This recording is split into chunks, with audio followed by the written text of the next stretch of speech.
It says, when a man strikes his slave, male or female, with a rod, and the slave dies under his hand, he shall be avenged.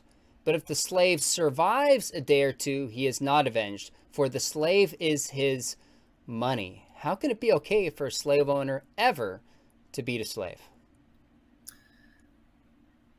First, we need to remember that the term servant is better, even worker. It's a contractual hire here where there is an indentured servitude, typical word used for judicial capital punishment, and we'll talk more about that a little bit later. So what about the remainder of that passage of accidental injuries? Even if we say that he is his